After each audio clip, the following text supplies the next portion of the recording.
see a lot of tired faces. Already. I'm sorry. I need you for a few more minutes.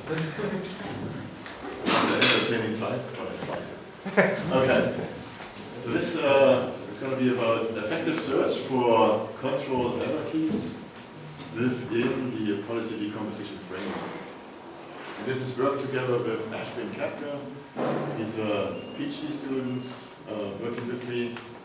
And he couldn't be here because right now he's at Boston Dynamics AI doing an internship. Okay. Who's sponsor of the conference? Yeah. So should we think? Alright. A little bit of motivation what this is going to be about. We do not know how good or bad our templates are when we use them for the control of complex dynamic systems. And that's a problem that I started to think about maybe some 10 years or so ago. You could think with the first question, for a given control template, let's take a point mass model for locomotion, how much closed loop performance do we lose relative to the intractable optimal control of the full system? We simply don't know. We just use those control templates blindly. Do control insights that we gain with these simplified models really carry over from simpler to more complex templates as we build out those templates? Imagine going from point mass model to a single rigid body model to a potato model with more or less 5 rigid bodies. We have seen all this today and in the last 3 days. And the third question that we can also attach to this is how should we grow template models hierarchically to make sure insights carry over and then we look into the next level of complexity. So those questions are related to this talk. And about 4 years or so ago, I had the chance to get Ashwin to work with me on that topic. And it has been a really pleasure to work with him. For a given dynamic system and an intractable optimal control problem, we should first define what we see as good control hierarchies. I left it deliberately vague. But more specifically, if you do a little bit more math, for a dynamic system, x dot equals x comma u, and a control objective defined by a quadratic function, we can say that the best control is the optimal control policy, which for any practical systems, of course, is intractable. And we would say a good control hierarchy is a hierarchical control policy that performs closest to optimal control with the least computational cost. Okay, that's the kind of thing we are trying to achieve. And you mean intractable because too many degrees of freedom? Right, correct. You just can't compute. So we started to look into literature, what's known about hierarchical control, and tried out a lot of these things that you see here on this slide. And what we learned is that despite long research history, existing methods for finding control hierarchies do not take the objective of the original control problem into account. And that, for us, led to not really succeeding in finding good control hierarchies, finding good controls many times. So, classical stuff, or traditionally you see control decomposition or hierarchies based on interaction measures, passivity measures, controllability, observability, Henkel norm, model order reduction, all of these kinds of things, time separation. We just simply didn't succeed in getting anything useful out of it. And that set us on the path of doing policy decomposition. And policy decomposition is a novel framework that uses a priori estimates of the closed loop performance of the entire system for finding good control hierarchies. And policy decomposition is based on 2 main ideas. The first idea is that you decompose a complete system into subsystems whose computational tractable optimal control solutions are then either cascaded or combined, coupled, and into a policy for the entire system. So that's the basic working of policy decomposition. Here's an example for cascaded control. It's an inverted pendulum on a card, and you could say instead of solving simultaneously for the card force and the pendulum torque, which imagine is intractable, you could decide, okay, then let me first solve for the pendulum. I solve for pendulum angle as a function of pendulum torque as a function of pendulum angle, and then I use that and freeze this control policy, and then solve for the card force as a function of card position and whatever this control generates. Okay, so that would be control cascade. And in a decoupled way, you could alternatively say, okay, I control the torque of the card as a function of card position and velocity. And I take this as one control. And in parallel, I control the force of the card as a function of control angle. Which of those two control decompositions would you prefer? Which makes more sense to you? Cascade. Cascade. Because it doesn't seem right to control torque as a function of position and control position as a function of the pendulum angle. So intuition for this simple example is actually pretty good. We will see that this works much better than this. But for the simple cardboard example, there are actually 44 possible decompositions. And getting intuition about all of them is a pretty tough job. Okay.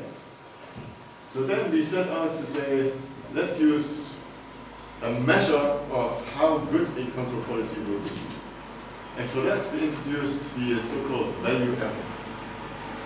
And the value error is basically the difference between the value function of the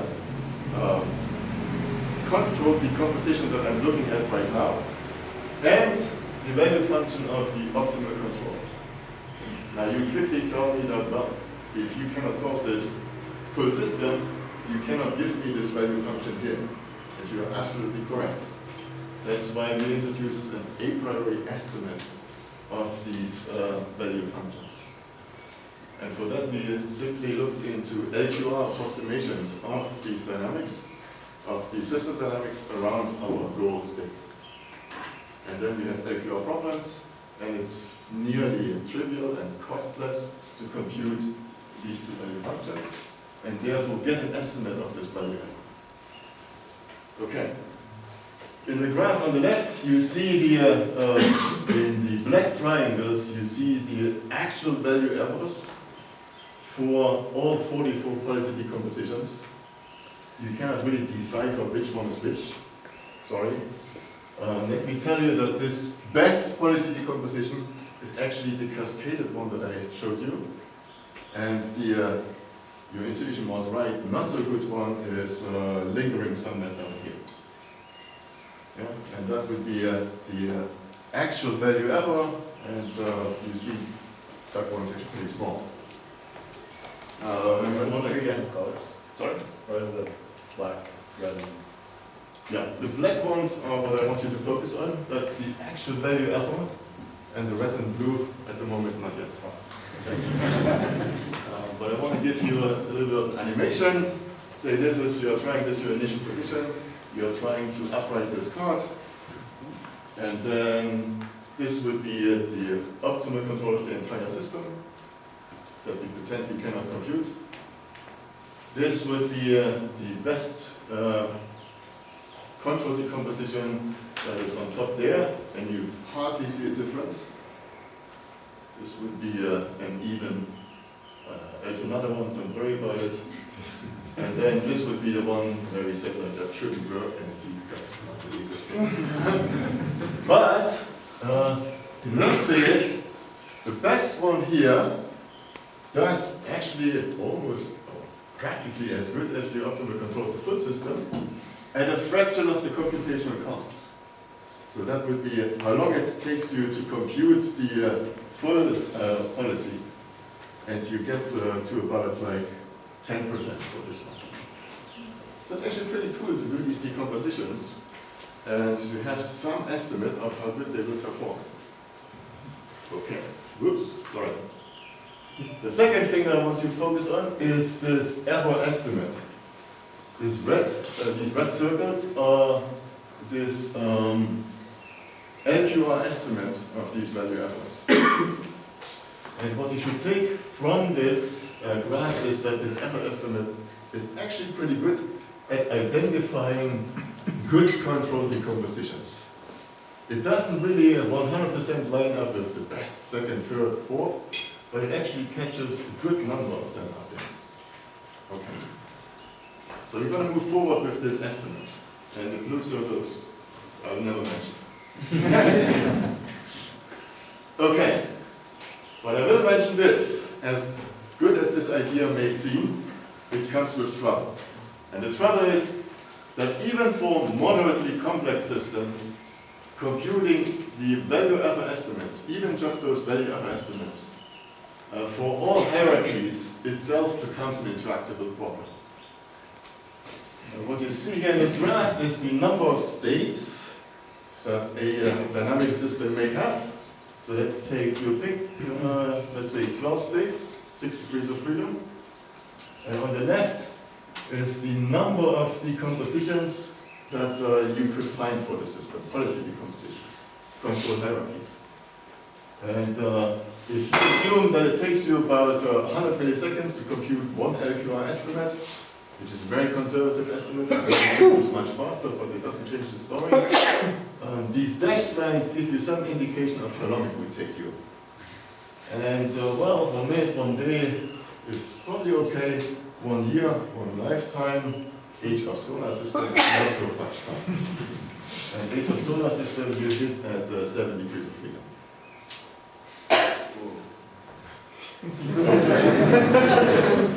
Indeed. Now, Ashwin was actually able to enumerate all possible decompositions that a complex system has.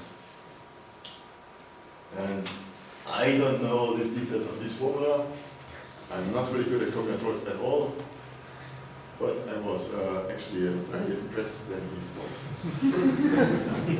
this. So these blue dots are in this formula.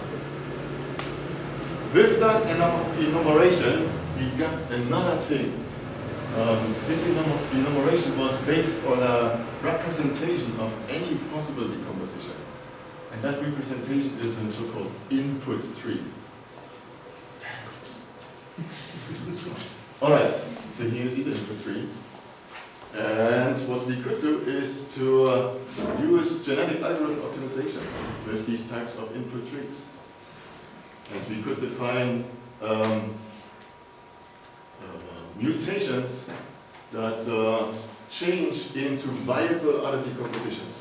Mutations such as swapping states, or moving states around, or moving sub-branches of control policies around, or coupling decoupled policies, sub-policies, or decoupling decoupled sub-policies as possible mutations. And then we went about searching with genetic algorithm for 20 minutes max for these different problems here. And we found that despite vast combinatorics, GA consistently discovers good hierarchies with competitive performance, although the fitness function may bias the results. So I don't have much time. Please focus on this example here. That is our most complex example to look into. It's a quadcopter trying to hover in place. It has 12 states, 4 inputs, over 120 million possible control hierarchies. Let's see, don't worry about this, don't worry about this, worry about this. The yellow thing is control decomposition identified with GA algorithm. That you can compute at a rather low time. How does it perform? It actually performs. So it's impossible to compute the intractable solution for this. And we compared against neural network strategies to identify policies. You see, what is it, advantage actor critic policy, optimization for PPO, you all know these things. Less means better, the most negative is the best performance. In either case, GA identified control policies that are performing better even than network structures. Okay, last slide. Oh, no. Almost technically last slide. Okay, this is how this control policy looks that it identified. If you are scientists like, no, not like me, but like if you are spending your lifetime looking for these templates, you come up with these things after 1, 2, 3, 4, 5, 10 years, and then you expand them a little bit. It took this algorithm 20 minutes to outcompete what's out there. Alright, and then you can use this even by extending into multi-objective optimization over suboptimality, how good the decomposition is, and how long it will take you to compute it. To actually reason about how changes in your control hierarchy will affect the performance of your controller. So this was a example. Here you see it takes forever to compute, but the performance is really good. You cannot get this control hierarchy, you cannot really compute it. Then you discover that the yaw decouples from roll, pitch, and thrust. And you may end up in your compute budget. And then you can say, okay, I take this solution, that's the best it gives me. Although you see the errors are really small. And then there's a big gap in quadcopter control. There's no control hierarchy that gives you good performance. And these solutions here really have poor performance and actually don't stabilize. Okay. Effective search for control hierarchies. We introduced policy decomposition, a novel framework for discovering good control hierarchies of complex dynamical systems, including estimates of closed-loop performance relative to the intractable optimal control. We conducted a GA search to discover good hierarchies in the vast combinatorial space of all possible control hierarchies. And in examples, we discovered that the resulting identified control policies perform better than common heuristic policies, as well as better than policies obtained with popular neural network learning strategies. And using the Pareto front, you can also reason about how changes in your controller structure affect ultimate control performance. Thank you very much.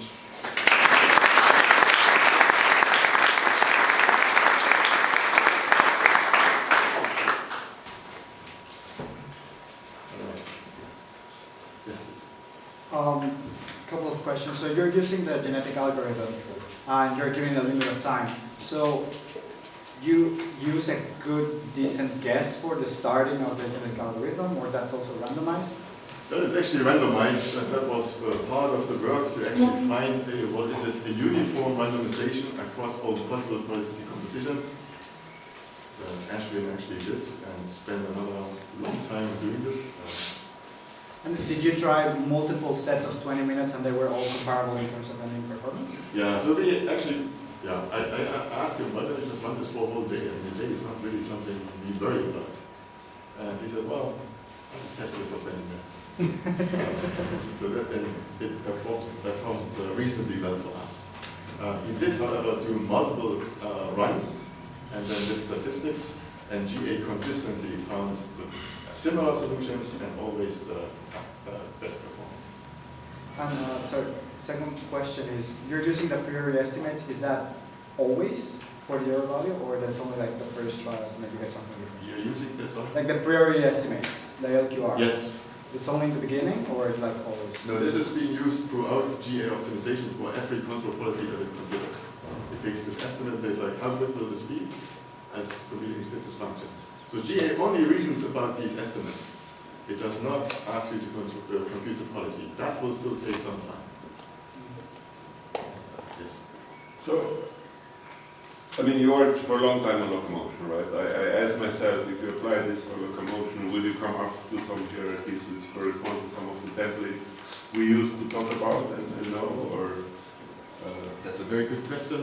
We looked into bipedal systems a little bit, but at that point, it was maybe 3 years or so ago, we chose a very simplified biped representation which kind of predetermined center of mass and potato stuff, just to be able to count or to compute the optimal control policy for that stuff.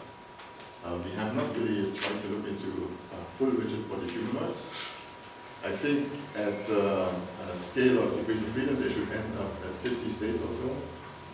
And I'm not sure if we... No, that's something. Okay. Yeah. Interesting question. He was first. This is I just didn't understand your talk, so, Okay. no, but, so let me just, you said the Cartan pendulum has 44 control hierarchies, Possible control height. and you drew these little trees and so on. I didn't understand that. Can you just give some sense of like what some of these hierarchies are for say, the Cartan pendulum? Yeah. I don't know if you can read it. So if you were, maybe, okay. You know what? If I can try this way. Yeah. I can do this here. You see this? No? Yeah. You see this? Okay. So let's say at this bottom here, for this Cartan pendulum card, you do the control policy for the torque of the pendulum as a function of pendulum angle and angular velocity. And then you freeze this control. You say this, I will always apply this. And then in a cascade, at this point here, you compute a control policy for the card force as a function of the card position, card velocity, and the previously computed control policy for the pendulum. And that would be a cascade. So that would be one control hierarchy for the system. There's not much choice in the card, it has only 2 inputs, so you cannot do more. But if you could do more... But how did you get 44 out of that? Okay, so you have how many states? You have X. I mean, don't count to 44, just show me another one. Like what? Okay. All right, so you could do P, F, of...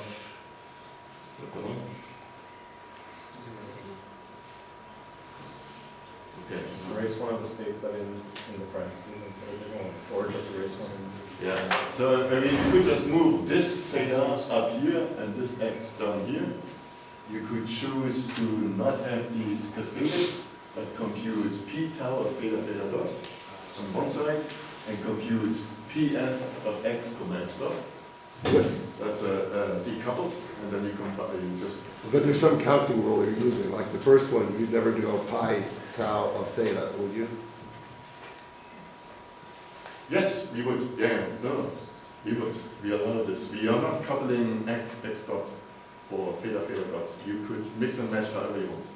So you could put any subset of theta Right, theta dot right, x right. and x dot Correct. down there, and you can put any subset up there. Right. It's just you take the output of one and add it up on the top. Correct. You can go crazy. Maybe counterintuitive, but really intuition quickly fades if you have a really complex system. So we don't really. But like, so the first one you write, you have 2 to the 4 possibilities. You have all subsets of theta theta dot x and x dot. Yeah, so you saw this formula. So I don't want to claim that I know how this, but we have a paper in which it is described. It has to do with proof of code, so you can enumerate a tree and then over. But this is not very, the first one you write could, as some function of any subset of the 4 state variables. Yes. Okay, so that's 2 to the 4 things there, 2 to the 4 minus 1 or something. No, it's yes. Okay. It's really huge. So I don't know. This is I don't know, this is a bad question. Is there any sense in the sort of good hierarchies that are found? You know? And what I'm thinking is that I sort of think already it's a bad idea to have, say, one subsystem be X and theta, and then the other be X dot and theta dot.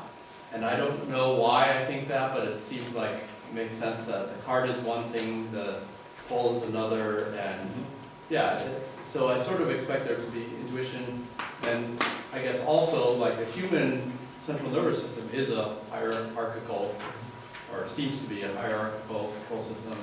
And then people say, well, the central nervous system is cool because like the channels from one upper to the lower sort of like has efficient encoding, you don't have to send too much information.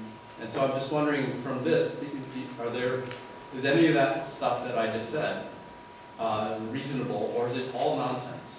No, it is very reasonable. There are no bad questions, only bad answers. One of the long-term goals that I have is to maybe use this for seeing how the neuromuscular system could work, distributed control. But in general, this cardboard example, it's really somewhat simple to gain intuition. There's even analytical solutions that tell you that you can solve the pendulum independently and then solve for the card. But if you have a humanoid, I don't know where our intuition takes us. Typically we say the center of mass is the key point. And that was one of the critiques we get from reviewers saying like, well, we just take the center of mass as the key point. But I have not seen any mathematical proof that says for any system, any mass distribution, the center of mass is a good route, or leaf actually, to build up a chain and cascade of control. And I actually doubt that this will be the case. So we should throw away intuition and trust objectivity. That would be the countdown. Steve, very last question. Thanks. Most of the templates that we actually have in use are not just some decomposition of the existing, like the states and control inputs, some mapping into a different representation, or at least some coordinate transform. How would you deal with that? So at this point, we have not really thought about any of this. We are really just saying if you have the full humanoid, we have to think this way, give me control decomposition so I can compute, then I have this computational budget, and then just take the best and then see. If all our intuition would be right, what we would see at the leaf, it would do translational control of the center of mass. On top of that, in a cascade, it would fix this and the control goals that we define with this, the control insights, and with control angular momentum on top of this. And then, on top of this, it would probably start to control the swing limit or something. And I actually doubt that this will come out of this way. We'll be surprised. Very good point. So what guarantees that the hierarchical decomposition is the best for all the tasks involved? No, so there's no guarantee. It is the best for the control goal you define, and that's a big caveat we have in the current formulation. So far we have looked at regulation problems. So you have in this last example here, you have hovering. So it tries the other thing, tries to hover at over a fixed point. So that's going to raw state. What we are interested in working on is extending this to trajectory as a goal. But that's also good news, because it could also mean that we shouldn't do the same control for every control task. If your task change, this might tell you how you should structure your control when the flight comes. Thank you. Thank you.